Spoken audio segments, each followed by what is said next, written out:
CNN more than a dozen people were killed and 60 injured in airstrikes on Wednesday in the last rebel-held area in northwest Syria, according to activists on the ground and the volunteer rescue group known as the White Helmets. The deaths come after a ceasefire agreement in the province went into effect on January 12, according to the Turkish Defense Ministry. The deal was brokered by Turkey and Russia. At least 15 people were killed in strikes on a market and the industrial zone in Idlib city, according to Idlib-based media activist Zar Jaber. There are reports of people still buried under the rubble. People search for victims or survivors under the rubble at the popular market in the city of Ariha on January 15. Airstrikes on the rebel-held Idlib province. A resident of Kafra Nbel, a town close to Idlib city, said the area has been targeted twice and aircraft had been hovering overhead throughout the day on Wednesday. At least 5 warplanes have been targeting anything moving on the ground, said 22-year-old Muhammad Kafranbul.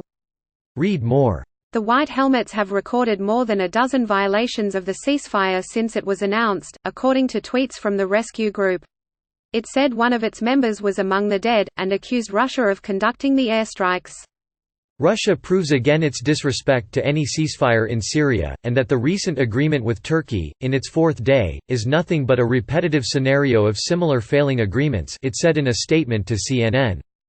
More than 235,000 people fled their homes in northwest Syria in the past 2 weeks, UN says.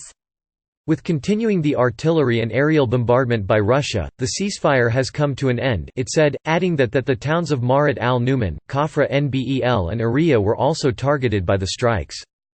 The Russian Defense Ministry did not respond to a request for comment.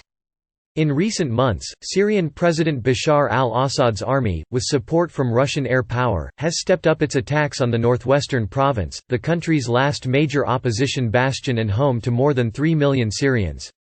The government has said that it is targeting terrorists in Idlib. But if the violence continues, hundreds of thousands of civilians could be displaced in the coming weeks, international aid organizations warned in December.